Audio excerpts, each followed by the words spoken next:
BCom part second के सभी विद्यार्थियों का इस वीडियो में एक बार फिर से स्वागत।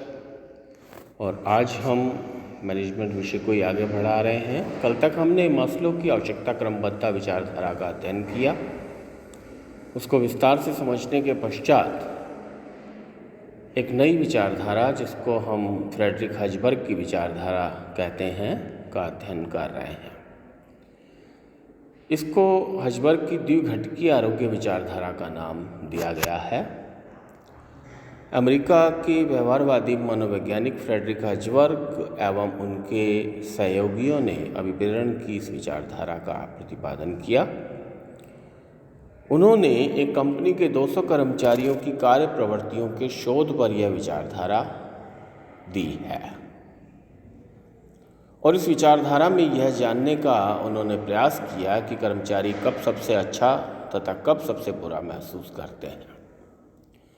इससे दो घटक सामने आते हैं, अर्थात उनका कहना ये है कि कुछ घटक ऐसे होते हैं जो अगर कर्मचारी को उपलब्ध हो जाएं तो उसकी असंतुष्टि दूर होती है। असंतुष्टि दूर होती है तो मतलब ये कि वो आरोग्य घटक हैं, जिनको पोषक तत्व भी कहते हैं। और दूसरी बात कि कुछ घटक ऐसे भी होते हैं जिनसे कि कर्मचारी को संतुष्टि प्राप्त होती है और वो प्रेरित होता है। इसको अभिप्रेरक घटक कहा गया है, मोटिवेटर्स कहा गया है। यानी कि पहले वाले घटक जो हैं वो हाइजन फैक्टर हैं और दूसरे वाले घटक मोटिवेटर्स हैं। जो पहले वाले घटक हैं वो उसमें उन्होंने 8 बिंदुओं को शामिल किया, उस पर उनका अध्ययन किया कि ये अगर सही व्यक्ति को मिल जाएं, कर्मचारी को मिल जाएं, तो संस्था में उसका असंतोष नहीं होगा, वो अपने को असंतुष्ट महसूस नहीं करेगा। और सही बात है कि अगर ये नहीं मिलते हैं तो असंतोष होता है, उसको दुख होता है, उसको तकलीफ होती है। इनमें 8 घटकों का अगर संक्षिप्त में हम विवेचन करें तो पहला है संस्था की नीतियाँ, अर्थात इंस्टीट्यूशन की पॉलिसीज़। अगर पॉलिसीज़ कर्मचारी के फेवरेबल हैं तो फिर कर्मचारी जो है वो संस्था में असंतुष्ट नहीं होगा, उसका दुख दूर हो जाएगा। इसी तरह संस्था का प्रशासन, एडमिनिस्ट्रेशन अगर ठीक है, स्वच्छ है, बिल्कुल साफ सुथरा है, तो फिर वह भी कर्मचारी को दुख नहीं पहुंचाएगा। कार्य सुरक्षा, जॉब सेफ्टी, अर्थात उसको कार्य पर और कार्य के बाहर जो सुरक्षा का वातावरण है वो उसे मिलना चाहिए। वेतन, अनुषंगी लाभ, वेतन से जुड़े लाभ, ये पर्यवेक्षण की किस्म अर्थात सुपरविजन किस तरह का है। अगर ख़राब है तो फिर उसको दुख होगा, अच्छा है तो दुख नहीं होगा। और कार्मिकों के पारस्परिक संबंध, अधिकारियों और कार्मिकों के आपस के पारस्परिक संबंधों को इसमें शामिल किया गया है और कार्यदशाएं भी इसमें शामिल है, वर्किंग कंडीशंस। कहने का अभिप्राय यहाँ ये है कि ये जो आरोग्य तत्व हैं, इन आरोग्य तत्वों के उपलब्ध होने से कर्मचारी का दुख दूर हो जाता है, कष्ट दूर हो जाता है।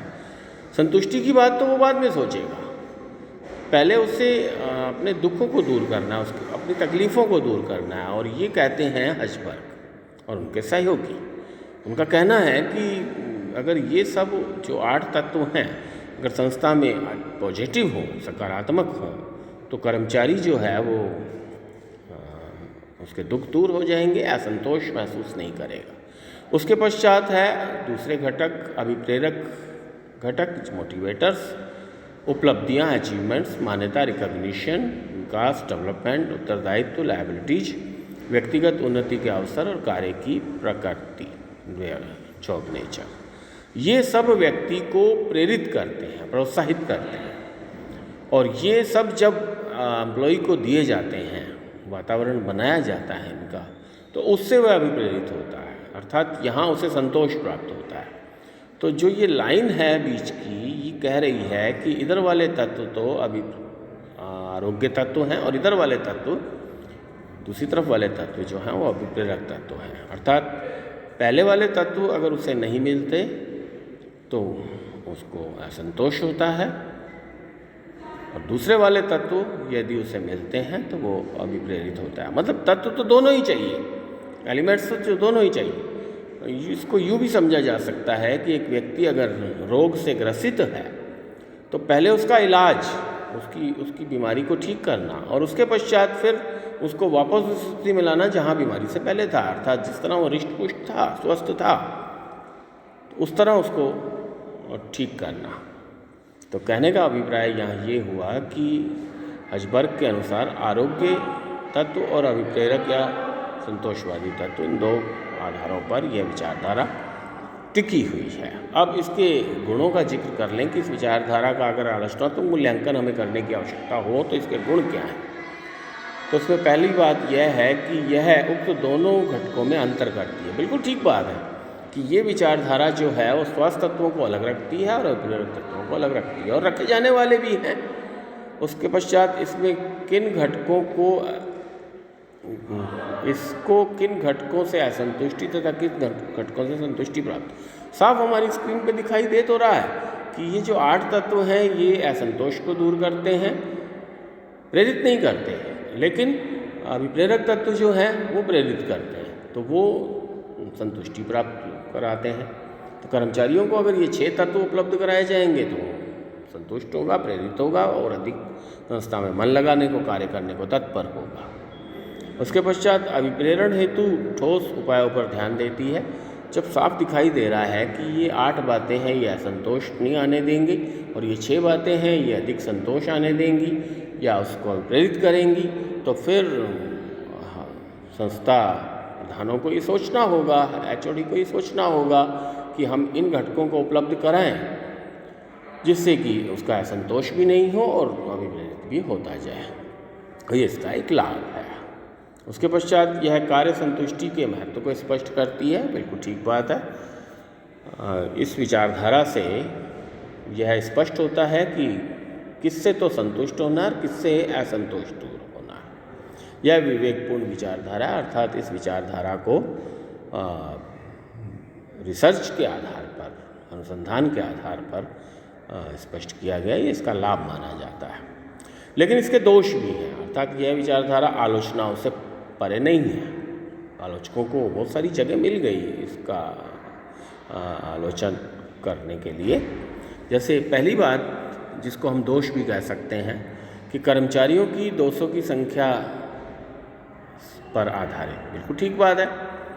मतलब यह विचारधारा किसी एक कंपनी के, वो भी सिर्फ 200 कर्मचारी, जिसमें हालांकि इंजीनियर्स थे, उन पर आधारित विचारधारा है। तो क्या 200 व्यक्ति पूरा यूनिवर्स है?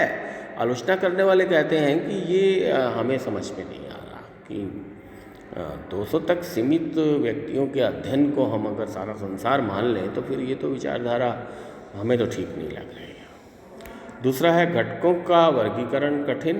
बिल्कुल ठीक बात है। हजबर्ग ने इन घटकों को बांट दिया कि ये आरोग्य घटक हैं और ये अभिप्रेरक घटक हैं।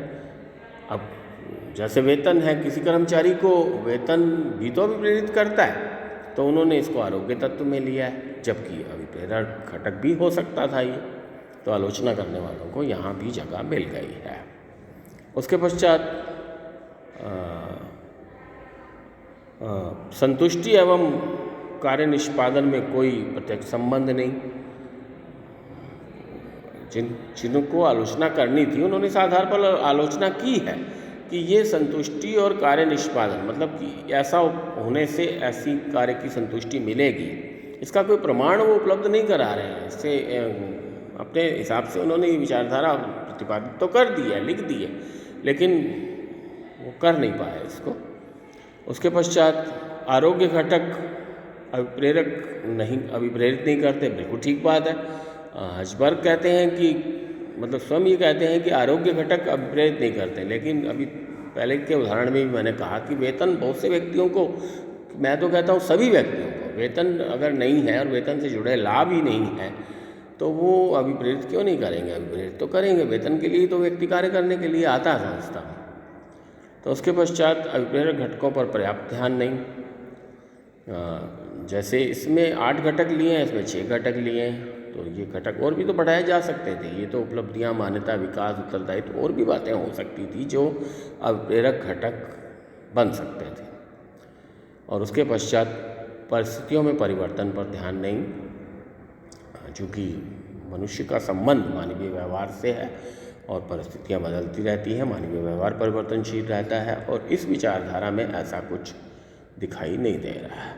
तो कहने का अभिप्राय यहाँ ये है कि हर्ज़बर्ग की द्विघटकीय विचारधारा 2 तत्वों पर आधारित है, जो व्यक्ति के दुख को दूर करने वाले हैं और दूसरे उसे प्रेरित करने वाले हैं, लेकिन इससे आलोचना की दृष्टि से भी ठीक नहीं माना जा रहा है। लेकिन मैं अपनी बात आपको ये बता दूं कि अगर इसको हम आवश्यकता क्रमबद्धता विचारधारा से जोड़ के देखते हैं तो जो मास्लो की आवश्यकता क्रमबद्धता विचारधारा के फैक्टर्स हैं, तत्व हैं, अगर उसमें छिपी हुई बातें देखने को मिलती हैं तो वो जो सामाजिक आवश्यकताओं का कुछ हद तक का भाग हर्ज़बर्ग के अनुसार आरोग्य तत्व हैं और उसके बाद सामाजिक आवश्यकताओं के कुछ भाग से लेकर आत्म विकास की आवश्यकताओं तक के कुछ भाग की बातें अभिप्रेरक तत्व हैं। तो इसलिए इस विचारधारा को हम गलत नहीं मान सकते और यह भी एक तरह से मास्लो की आवश्यकता क्रमबद्धता विचारधारा का ही संशोधित